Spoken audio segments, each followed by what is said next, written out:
Hello, everyone. This is Leonard de Guzman here with Emily Robinson on the Modern Divorce Podcast. We're here. Today's January 24th, 2022. I always feel weird in the first month saying it, 2022. So here we are. We're like new year. We're going to cover new topics. Emily, is there anything that comes up to mind with like the new year, new topics? What comes to mind? Well, lately that we've been having a lot of issues with like division of cryptocurrency and divorces and NFT stuff. I mean, it's so new and there aren't the kind of, records on it like that you can just subpoena from a bank. Um, and it's hard to divide in a divorce, and it's hard to produce the records that people want to see in a divorce. So we've been having a lot of interesting issues with that, trying to figure out, are there experts in this area? How are we gonna divide it? How are we gonna value it? And that's like a really hot topic right now, with people trying to figure that kind of stuff out. So it's a new area that's really gonna, I think, take off, and people that can become experts in that area, it's gonna be really good business for them.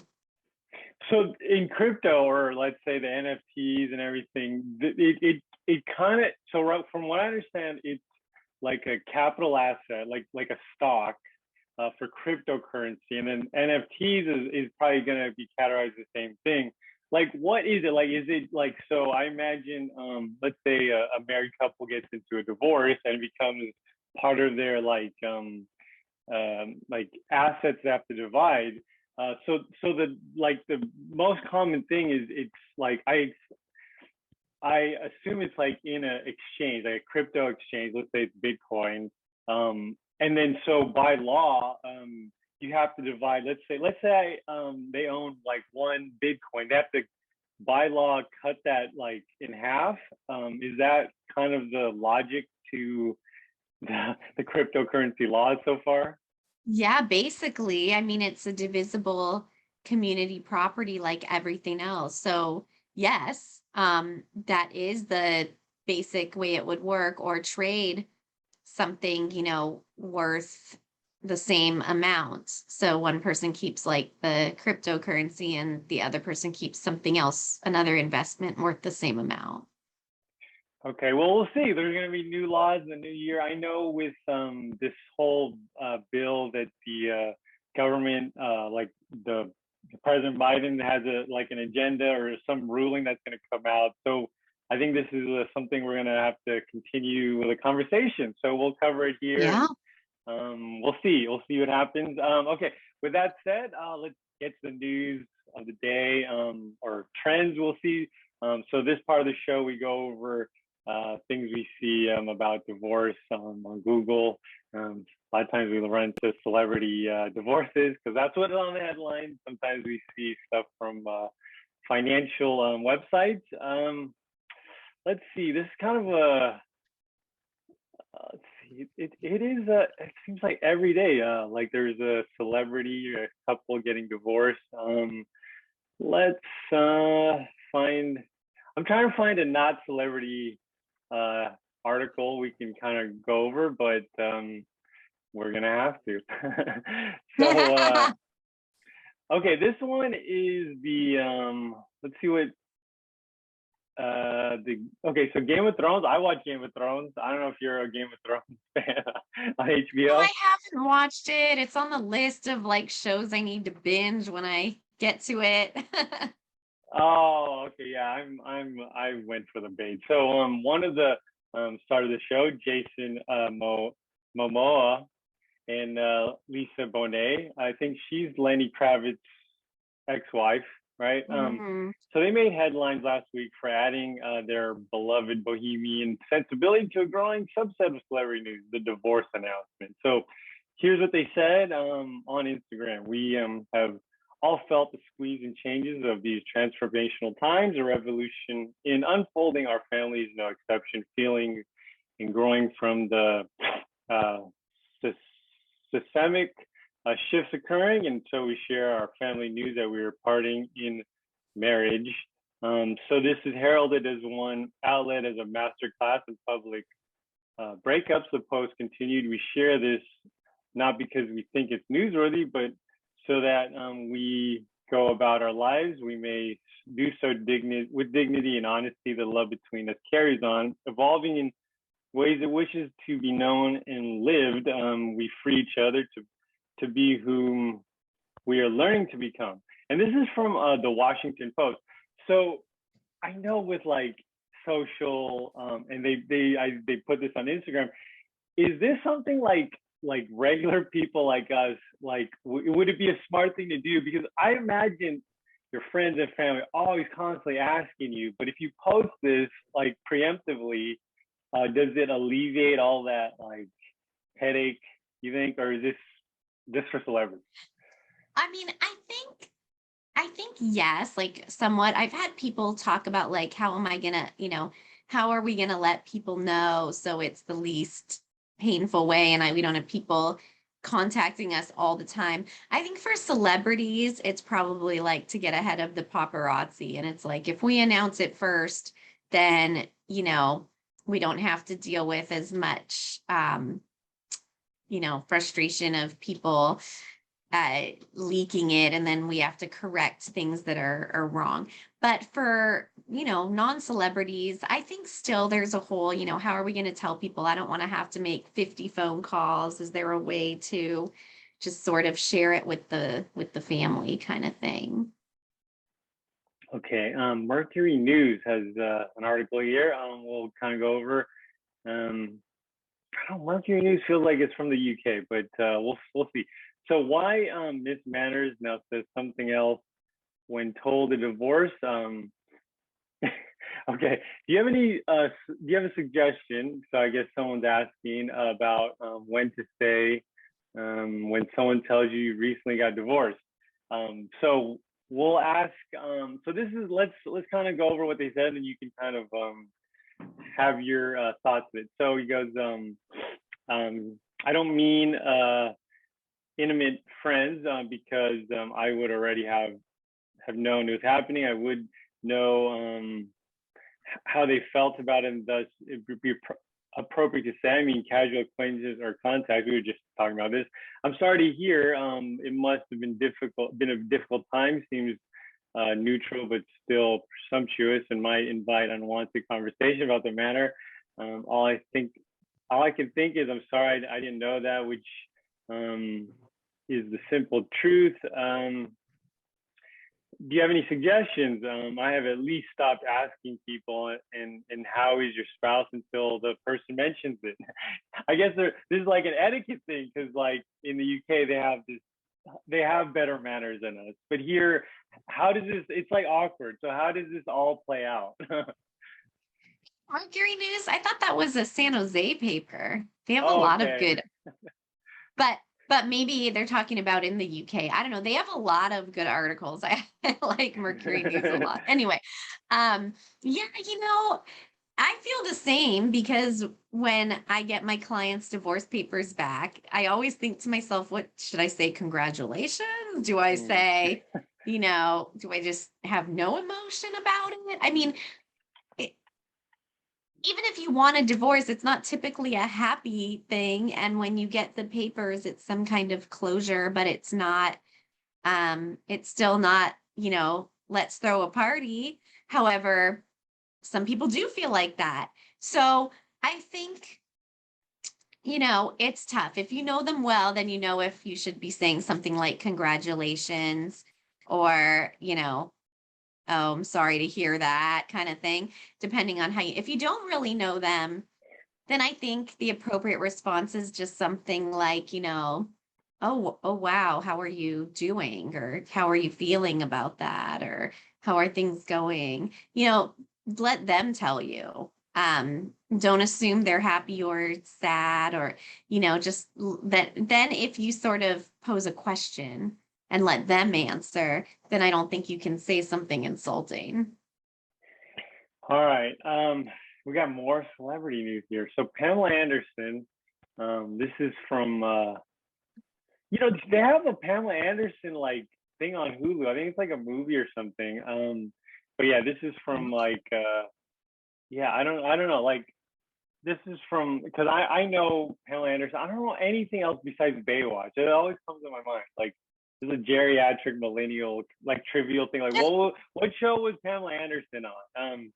So okay, so she's getting divorced. Pamela Anderson here on People.com says Pamela Anderson doesn't worry what others think of her divorce. Does whatever she wants. Um, Pamela Anderson and husband Dan Hayhurst broke up after 1 year of marriage. People confirmed on Thursday. So they confirmed on Thursday. They put her age. It's so flattering. 54. So Baywatch alum broke up.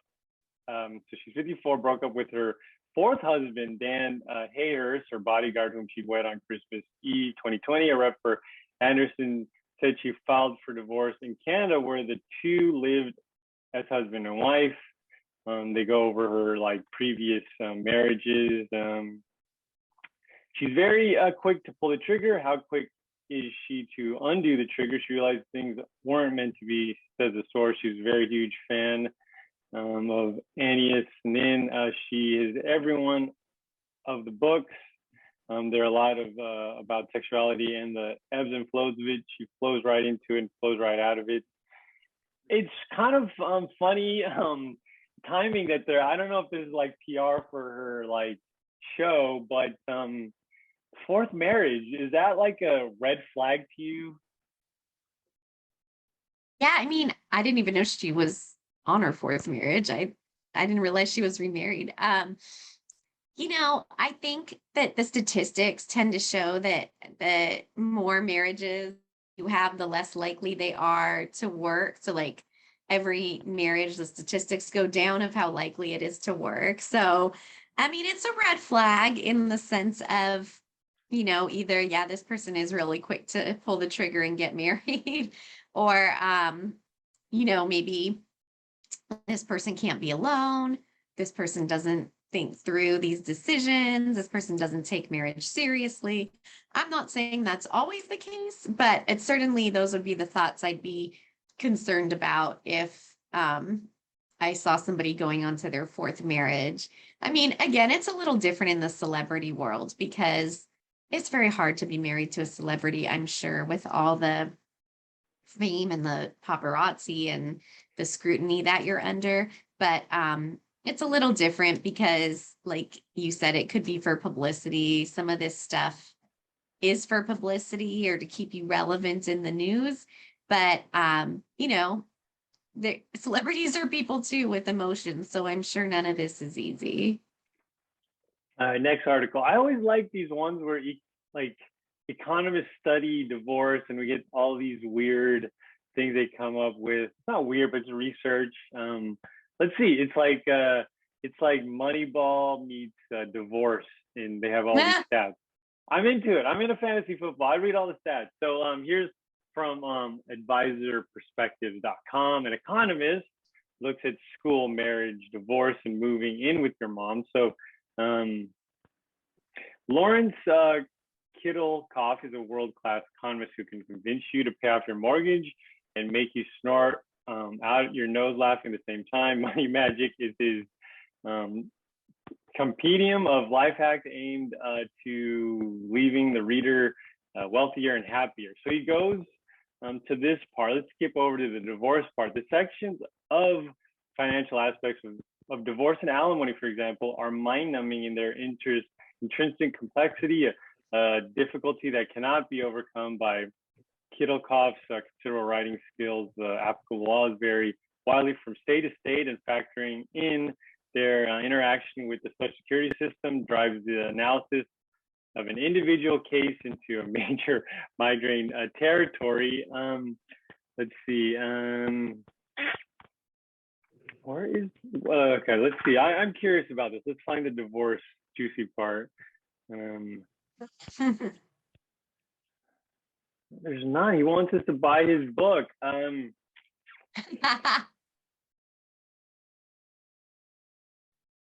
that was awkward. I was looking for something. I was looking for a stat that we could break down.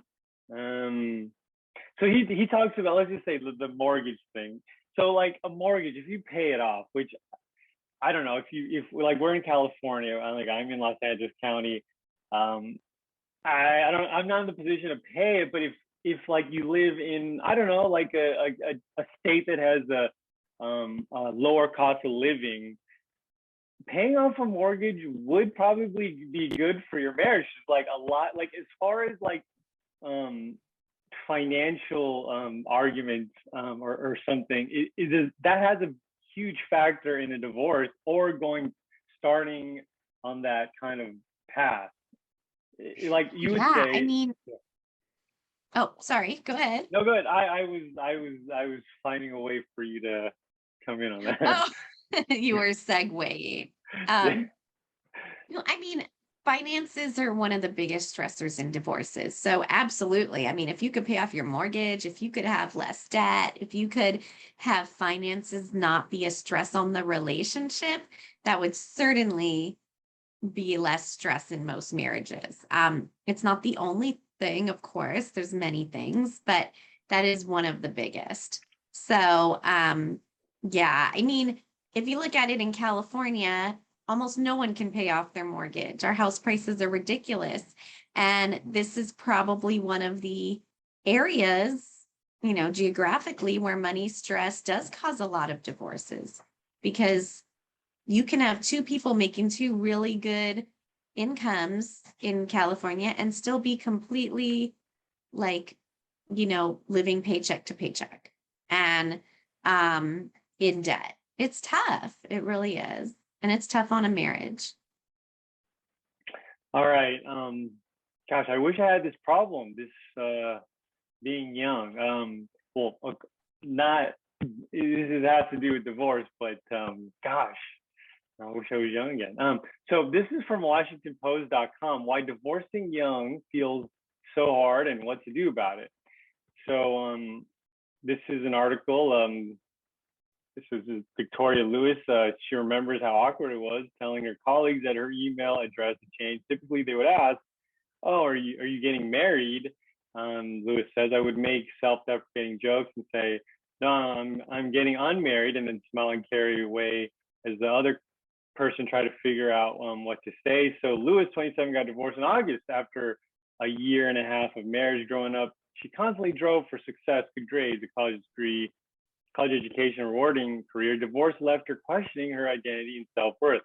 That's when the stigma and shame creep in. She says it can be perceived as failure, and as someone who's always been a higher achiever, failure is not something I typically am comfortable with. Divorce is incredibly common, including among younger adults, according to the data of U.S. Census Bureau. 7.1% of women who have been divorced between the ages of 20 to 24. It jumps to 13.4% of those ages 25 to 29, and 22.3% of the 30 to 34 cohort. But the dissolution of marriage at a young age can bring stigma. So stigma, I guess it says another thing, Amanda Yetter got married at 20, divorced at 22, and even decades later, she remembers how it feels like it had a giant defining D stamp on her forehead. I felt like a failure, and like every time I walked in a room, people could see whether they knew me or not. So Yetter is now 52, a life coach based in Pittsburgh, who's remarried with 3 children. She was the first in her family to divorce, and she couldn't shake the nagging guilt that her loved ones had invested time in marriage had invested time and money in her short marriage. So yeah, I didn't realize it. It follows you. Does it make a difference if you're I guess older, like I guess 30s or 40s versus 20s? Because it seems like when you're younger, you have like a smaller scope of like your point of view, your perspective of the world. Does make a difference. I think that's true. Like, if you get divorced in your 20s, you may be just starting your career, you may not have kids yet.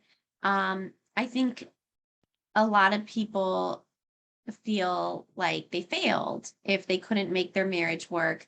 You're still, you probably had a shorter marriage, so you just had your wedding, and like that person said, they feel like bad that their friends and family spent money on it and now it's not working out. Whereas if you're older, I think you may have more of a different perspective. Like you're more established in your career, so you have other things to focus on. You may have kids, so you have that to focus on. Plus, your priority then is raising your kids as opposed to necessarily dating or finding somebody new. I think a lot of people in their 20s, if they divorce, they feel a panic. Like, I didn't have kids yet, and now I'm getting a divorce. Am I going to meet someone in time to have kids? I've seen that too. So I definitely think, the age you get divorced at can cause different emotions. Okay. Gosh, we've covered so many topics. It's like every show we're covering tons and tons of topics. So let's get to part of the show where we ask Emily anything. I think this part of the show we've kind of I've renamed it and keep changing it. So let's get to it. First post is this is a person who's getting kind of started in their divorce journey. And they ask, how long does a separation last? I'm separating from my wife. It's her idea, and I see a lot of people separated for months or years before divorce. I don't understand if that's a choice to try and fix, or is it normal? I'm just trying to figure out what I should be doing during this time. So, I think during this time when, you're sort of like, things are like new and you're waiting to see like what's going on. Like you want to really, that's when you really want to get your ducks in a row and prepare. You want to talk with lawyers, see what your options are. There's a lot of different ways you can do divorces and do this kind of stuff with lawyers, without lawyers, but you really need to make sure that you really like get that information so that you have a good footing and that you know what direction you want to go. Okay. This one is someone's asking an FAQ of cost of divorces. How can I even afford to get out of this? So if this person's in California, they're looking around for prices and costs and fees, etc. I just feel overwhelmed. I Googled what the average California divorce is, and it says 17K, 17,000. And that's like a third of my annual income. What do I do? How can I even move away from my ex? And child custody. I just don't even see a point of light at the end of the tunnel besides dealing with guilt that I'm probably going to put my child's father out on the streets. I know that it's not my fault, but the guilt doesn't hear that. Thanks for any tips. It's hard. I know law, divorces, lawyers, they do cost a lot. But there are options. You can hire a lawyer like as a consultant or limited to, help you with just certain things and, guide you through the divorce while you do some of the legwork, and that saves a lot of money. You can do the divorce yourself with the self-help center at the courthouse. So those are some ways to save money. There's not many, but there are some lawyers that will do like a flat fee. Some people have to borrow money to, pay the legal bills, but then they feel it's worth it in the end and they pay it back slowly. So, unfortunately, it's like one of those things. There's not free lawyers unless it's criminal law where you get a public defender. So it's one of those things like, you know, something breaks in your house and it's a $20,000 fix and you're like, how am I going to pay it? You have to get a loan or put it on credit cards and then pay it off. Okay. Gosh, it's like the money the money part of the show. So this last one is the last post of the day, and has to do with debt. So my ex-wife took out 20,000, or ex took out $20,000 in student loans in her dad's name before we got married. She hasn't paid off the loans yet, and we've dabbled in the amount to help pay with bills during the rough times for COVID. It's down to 14,000, and now we're divorcing. Is that my debt to pay back too? Like, is the 6,000 in bills that we've paid my responsibility, even though it was in our savings account? Well, I'd have to have more information about that because there's lots of different ways it can work. If the debt was joint debt that was paid off during the marriage with joint funds, then it's divided equally. The remaining debt's divided equally. If the debt was one person's debt before marriage and it was paid off with joint funds during the marriage, in certain circumstances, the person who didn't come in with the debt could ask for a reimbursement for their portion of the funds that paid off the debt. But all debts are done differently, like a gift loan versus the student loan versus the credit card debt. So it would depend on the kind of debt. And then the person who incurred the debt before marriage would take the rest of that debt with them after. So it depends on the nature of the debt. And then sometimes when the community, the joint couple, pays towards one person's debts on their own, even though it wasn't a joint debt, it may not be reimbursable. So it really depends on the type of debt it is. Yeah, and I think I'm no financial advisor, but I think student loans are on pause in like till June. This is like a White House thing, but yeah, I don't know. I just brought it up. So anyway, I think they are. I think they did that. So check it, Google it, verify. Trust, but verify. That's like I heard like I think it's a Russian saying. I don't know the Russian saying, but let's close on that. Thanks everyone so much for joining us on their Modern Divorce podcast, and we'll see you next week. Bye-bye.